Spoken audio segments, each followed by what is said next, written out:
नमस्कार विद्यार्थियों, study 29 academy के एक और नई वीडियो में आप सभी का स्वागत है। आज हम राजस्थान राज्य शैक्षणिक अनुसंधान एवं प्रशिक्षण परिषद उदयपुर द्वारा जारी प्रारंभिक शिक्षा पूर्णता प्रमाण पत्र परीक्षा 2023 यानी 8वीं कक्षा का जो बोर्ड एग्जाम है उसका नमूना प्रश्न पत्र हल करेंगे। जो मॉडल पेपर है उसको हम हल करेंगे। तो हिंदी विषय का कक्षा 8 का नमूना प्रश्न पत्र जो हमारे शिक्षा विभाग द्वारा जारी किया गया है उसको हम हल करेंगे और उसमें हम समझने का प्रयास करेंगे कि किस प्रकार के प्रश्न आते हैं और वो कितने कितने नंबर के आते हैं। और विषय हमारा रहेगा हिंदी।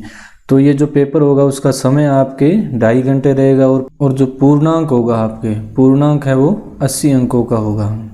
और यहाँ पर आपको कुछ परीक्षार्थी है तो कुछ निर्देश दिए जाएंगे, उनको भी आपको ध्यान से पढ़ना है और उसी अनुसार आप प्रश्न पत्र को हल करना है। तो सबसे पहले आपको मिलेंगे वस्तुनिष्ठ प्रश्न, सही विकल्प चुनकर कोष्ठक में लिखिए। आपको कोष्ठक दिया हुआ होगा उसमें सही विकल्प को चुन के भरना होगा। तो हमारा पहला प्रश्न है, वर्ष पर्यंत बदलने वाली ऋतुओं में से किस ऋतु के लिए ऋतुराज शब्द का प्रयोग किया जाता है। हमें ऋतुराज के लिए जो शब्द काम में लेते हैं उसको बताना है। ऑप्शन है हमारे पास हेमंत ऋतु, ग्रीष्म ऋतु, बसंत ऋतु, शीत ऋतु। तो इसका सही उत्तर हो जाएगा बसंत ऋतु, कोष्ठक में सही हो जाएगा।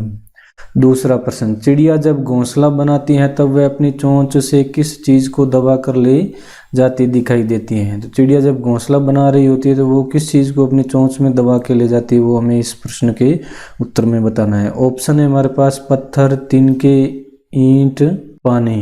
तो इसका सही उत्तर हो जाएगा घोंसले बनाने के लिए चिड़िया है वो चोंच में तिनके दबा कर ले जाती है। तो ऑप्शन ब इसमें सही हो जाएगा। तीसरा प्रश्न, पुडुकोट्टई तमिलनाडु में महिलाओं के लिए कौन सा कार्य सामाजिक आंदोलन बन गया था। पुडुकोट्टई नामक स्थान जो तमिलनाडु में, वहां पर महिलाओं ने एक सामाजिक आंदोलन चलाया था। वो कौन से कार्य के लिए प्रसिद्ध हुआ था वो हमें बताना है। तो ऑप्शन है हमारे पास व्यापार करना, साइकिल चलाना, विद्यालय में पढ़ाना, खेती बाड़ी करना। तो इसका सही उत्तर हो जाएगा साइकिल चलाना। तो पुडुकोट्टई की महिलाओं ने साइकिल चलाने का एक सामाजिक आंदोलन चलाया था। ऑप्शन हमारा ब इसमें सही हो जाएगा। चौथा प्रश्न, मोहन चूड़ियां बेचने का कार्य करता है, मोहन का पैसा कहलाएगा। यानी मोहन जो चूड़ियां बेचने का कार्य करता है उसको हम किस नाम से जानेंगे, उसका पैसा क्या कहलाएगा। ऑप्शन है हमारे पास लोहारी, सुनारी, सुधारी, मणिहारी।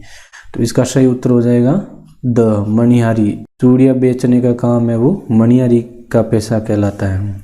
पांचवा प्रश्न, हिंदी सिनेमा में आलम आरा फिल्म अपना एक महत्वपूर्ण स्थान रखती है क्योंकि। ये जो आलम आरा फिल्म है ये हिंदी सिनेमा में महत्वपूर्ण स्थान क्यों रखती है वो हमें ये ऑप्शन में से बताना है। पहला ऑप्शन है हमारे पास यह पहली बोलती फिल्म है, यह इतिहास को बदलने वाली फिल्म है, यह राजनीति पर आधारित फिल्म है, यह बिना पटकथा की फिल्म है।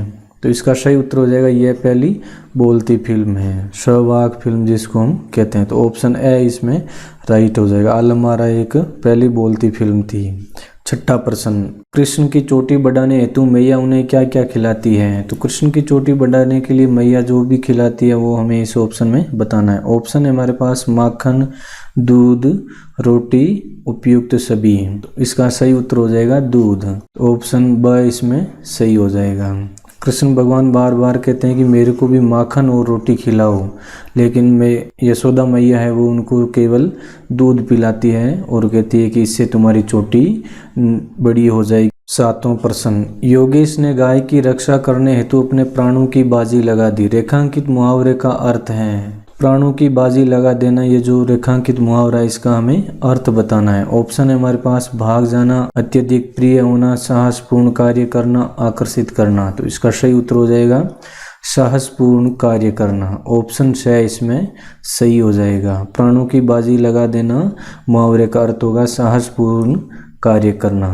प्रश्न संख्या 8, राम ने टोपी पहनी है, रेखांकित शब्द का बहुवचन होगा। तो टोपी शब्द इसका हमें बहुवचन बनाना है। ऑप्शन हमारे पास टोपिया, टोपिया, टोपियाँ, टोपियाँ।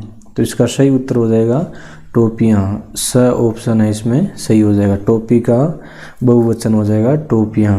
इस प्रकार ये हमारे वस्तुनिष्ठ प्रश्न थे। अब आते हैं अति लघुत्रात्मक प्रश्न। वस्तुनिष्ठ प्रश्न सारे 1-1 नंबर के थे और अति लघुत्रात्मक प्रश्न है वो सारे 2-2 नंबर के होंगे।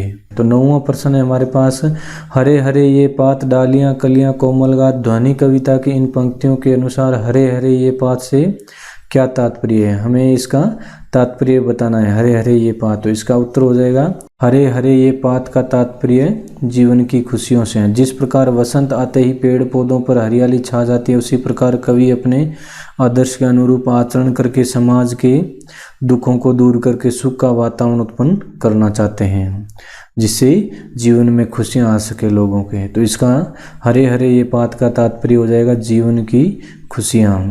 प्रश्न संख्या 10, जिस प्रकार फिल्म में कार प्रत्यय लगाने से फिल्मकार बनता है, इसी प्रकार कार प्रत्यय लगाकर 2 नए शब्द बनाइए। कार प्रत्यय लगा के हमें 2 नए शब्द बनाने हैं। तो इसका उत्तर हो जाएगा सलाह प्लस कार, तो इसका शब्द बन जाएगा सलाहकार। गीत प्लस कार गीतकार। इस प्रकार आप दूसरे उदाहरण भी दे सकते हो।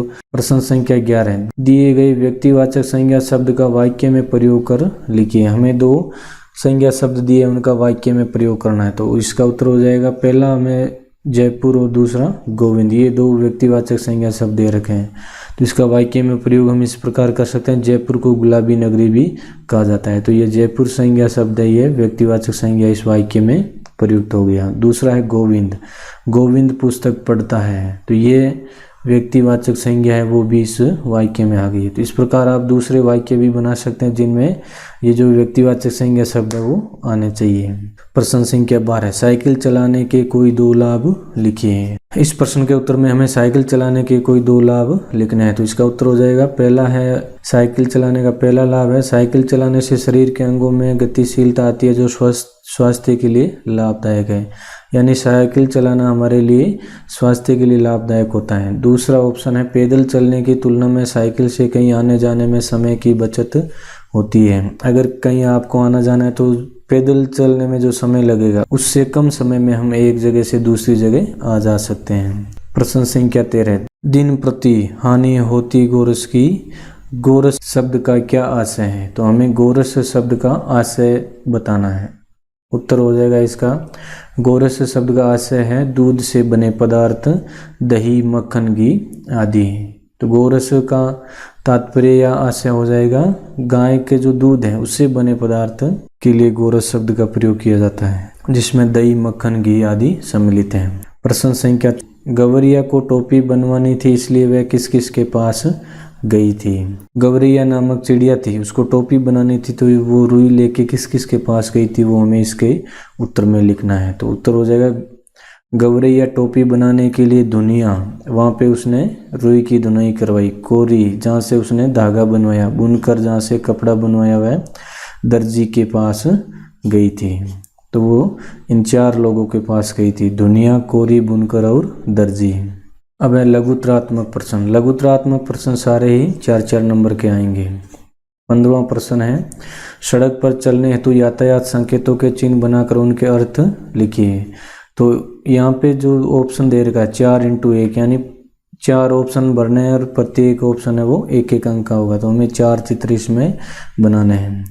पहला चित्र हो गया प्रवेश निषेध, दूसरा हो गया सीधी ढलान, तीसरा है वाहन खड़ा करना मना यानी नो पार्किंग का, और चौथा है ये हॉर्न बजाना मना है। तो ये आपको 4 संकेत बनाने हैं। इस प्रकार के दूसरे संकेत भी आप यातायात के अगर चिन्ह आपको याद है तो वो भी बना सकते हैं। प्रश्न संख्या 16, दीवानों की मस्ती पाठ के आधार पर बताइए कि हमें संसार को क्या देना या क्या लेना है। तो इसका उत्तर हो जाएगा, दीवानों की मस्ती पाठ के आधार पर कवि ने बताया कि हमें संसार को खुशियाँ देनी चाहिए और लोगों के दुख को हर लेना चाहिए।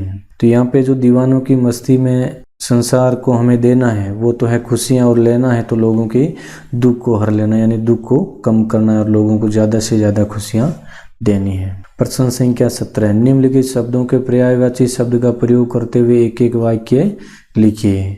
तो यहाँ पर हमें पर्यायवाची शब्द नहीं लिखने, पर्यायवाची शब्द का प्रयोग करते हुए 1-1 वाक्य लिखना है। ये हमें ऐसे प्रश्न अगर आ जाते हैं तो उसको प्रश्न को पहले ध्यान से पढ़ के समझना है और फिर उसके उत्तर हल करना है। यहाँ पे पर्यायवाची शब्द नहीं लिख के वाक्य बनाना है पर्यायवाची शब्द का। तो इसका उत्तर हो जाएगा बादल शब्द है। तो बादल का पर्यायवाची मेघ, घन, आप कुछ भी ले सकते हो और उसे एक वाक्य बनाना है। तो आसमान में काले मेघ के आते ही मोर नाचने लगते हैं। तो ये इसका बादल का पर्यायवाची था, उसका वाक्य में प्रयोग हो गया। अगला शब्द है कमल। कमल का पर्यायवाची, कमल के पर्यायवाची शब्द का प्रयोग करते हुए वाक्य बनाना है। भगवान विष्णु का प्रिय पुष्प जलज है। जलज कमल का पर्यायवाची शब्द है, तो इसका वाक्य में प्रयोग हो गया। अगला शब्द है आंख। प्रातःकाल जब वह घर आया तो उसके नयन लाल थे। किसी कारणवश उसकी आंखें हैं वो लाल हो गई है। आंख का पर्यायवाची शब्द नयन, यहाँ पे वाक्य में इसका प्रयोग हो गया। अगला शब्द है पेड़। वृक्ष से हमें छाया, फल, लकड़ी आदि मिलते हैं। तो पेड़ का पर्यायवाची शब्द वृक्ष हो जाता है और उसका हमने वाक्य में प्रयोग कर दिया। इस प्रकार आपको पर्यायवाची शब्द का प्रयोग करते हुए एक एक वाक्य लिखना है। प्रश्न संख्या 18, कबीर घास की निंदा करने से क्यों मना करते हैं? पठित दोहे के आधार पर स्पष्ट कीजिए। कबीरदास जी है वो घास की निंदा करने से मना करते हैं अपने एक दोहे में, तो वो ऐसा क्यों करते हैं उसे हमें स्पष्ट करना है। तो उत्तर हो जाएगा इसका, कबीर ने दोहे में पैरों के नीचे रौंदी जाने वाली घास के बारे में बताया है कि हमें कभी भी उस रौंदी जाने वाली घास को कमज़ोर नहीं समझना चाहिए, क्योंकि यदि उस घास का छोटा सा तिनका भी उड़कर आँख में पड़ जाए तो वह आँख में किरकिरी कर देता है और बेचैनी ला देता है। इसके माध्यम से उन्होंने बताया है कि समाज में रहने वाले छोटे से छोटे अर्थात कमज़ोर व्यक्ति को भी हमें निर्बल मानकर सताना या दबाना नहीं चाहिए, क्योंकि समय आने पर वह भी शक्ति प्राप्त कर हम पर आघात कर सकता है। तो इस प्रकार कबीरदास जी ने घास के तिनके की सहायता से हमें समझाने का प्रयास किया है कि कोई भी व्यक्ति है उसको हमें फालतू में कमज़ोर समझ के परेशान नहीं करना चाहिए, क्योंकि किस आदमी की कब ज़रूरत पड़ जाए वो हमें पहले से पता नहीं रहता है। प्रश्न संख्या 19, बच्चों के उद्यम मचाने पर घर की बहुत दुर्दशा हुई। कामचोर कहानी के आधार पर इस बात के समर्थन में अपना मत दीजिए। कामचोर कहानी में बच्चों के जो उद्यम मचाने से घर में दिक्कत हुई थी, दुर्दशा हुई थी, वो हमें बतानी है। तो इसका उत्तर हो जाएगा, बच्चों के उद्यम मचाने के कारण घर में ऐसा लगने लगा कि तूफान आ गया हो। घर के बर्तन इधर उधर बिखर गए हैं सारे। घर में मुर्गियां और भेड़ें खुलकर इधर उधर घूमने लगी। घर में कीचड़ हो गया जिसमें दरी सन कर गीली हो गई। कीचड़ में दरी थी वो भी सन कर गीली हो गई। घर में पड़ी सब्जियों को भेड़ें खा गई। घर में जो सब्जियां पड़ी थी उनको भेड़ें खा गई और भेड़ों ने जो मेंगने थे वो चारों तरफ बिखेर दिए थे और सारा घर अस्त व्यस्त हो गया था। प्रश्न संख्या 20, इस भेद को मेरे सिवाय मेरा ईश्वर ही जानता है, आप उसी से पूछ लीजिए, मैं नहीं बताऊंगा। बिलवासी जी के समर्थन में तर्क दीजिए।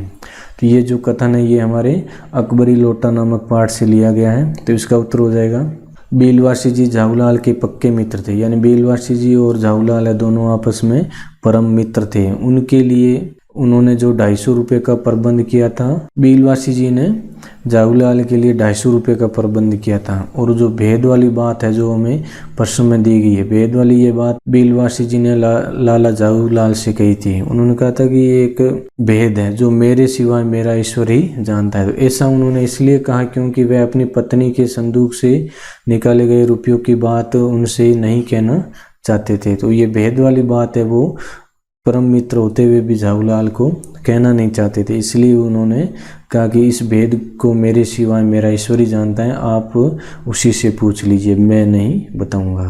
प्रश्न संख्या 21, स्वच्छ भारत स्वस्थ भारत पर 4 पंक्तियां लिखिए हैं।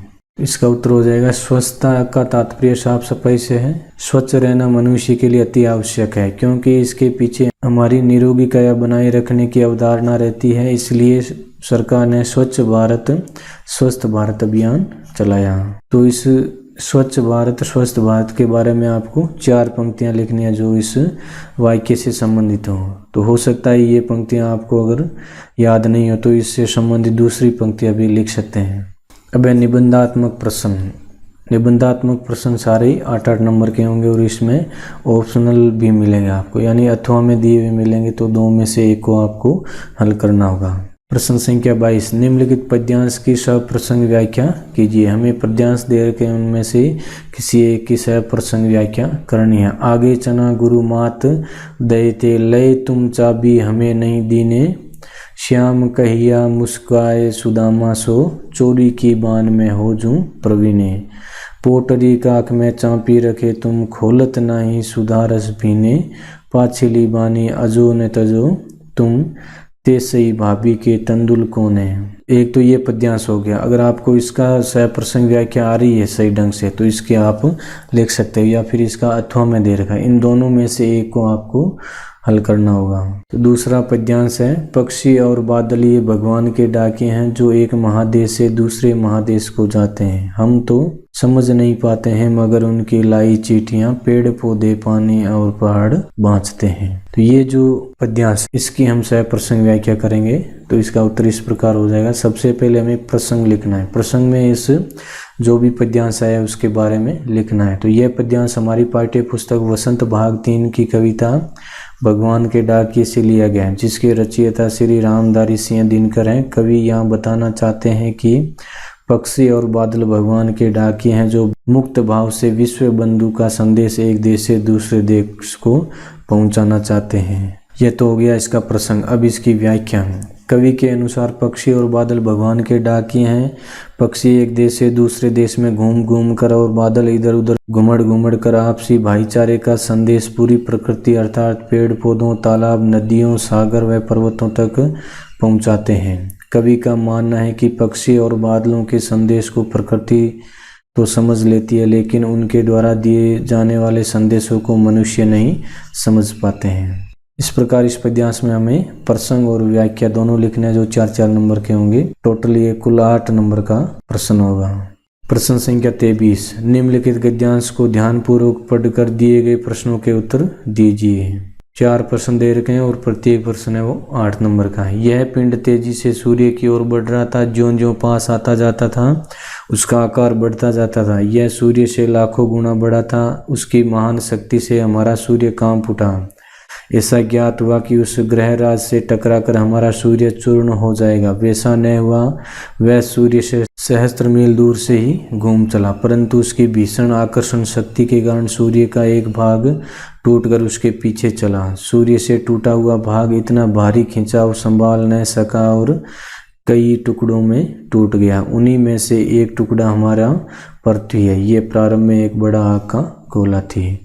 तो यहाँ पर हमें ये एक गद्यांश दिया हुआ होगा और ये जो हरे रंग के हैं ये सारे प्रश्न हमें दिए हुए होंगे, तो इनके उत्तर हमें देने हैं। तो पहला प्रश्न है, पिंड किसकी ओर तेजी से बढ़ रहा था। तो पिंड है वो सूर्य की ओर तेजी से बढ़ रहा था। उत्तर हो जाएगा पिंड सूर्य की ओर तेजी से बढ़ रहा था। हमारी पृथ्वी प्रारंभ में कैसी थी।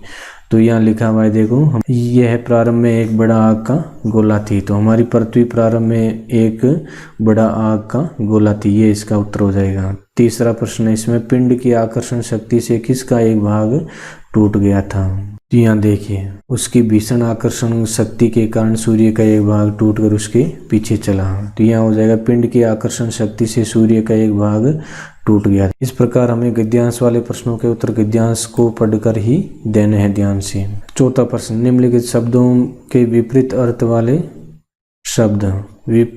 वाले शब्द गद्यांश में से ढूंढकर लिखिए। तो पहला शब्द है हल्का। तो हल्का का हो जाता है भारी, और अंत का प्रारंभ तो यहाँ रहा अंत का, और हल्का का विलोम शब्द है, विपरीतार्थ शब्द है, ये भारी हो गया। प्रश्न संख्या 24। आप राजकीय बालिका उच्च प्राथमिक विद्यालय सज्जनपुर की छात्रा सोनिया कुमारी हैं। आपके पिताजी का स्थानांतरण जोधपुर हुआ है। आप अपनी आगे की पढ़ाई जोधपुर रहकर पूरी करना चाहते हैं। अपने प्रधानाध्यापक जी को स्थानांतरण प्रमाण पत्र टीसी हेतु प्रार्थना पत्र लिखिए।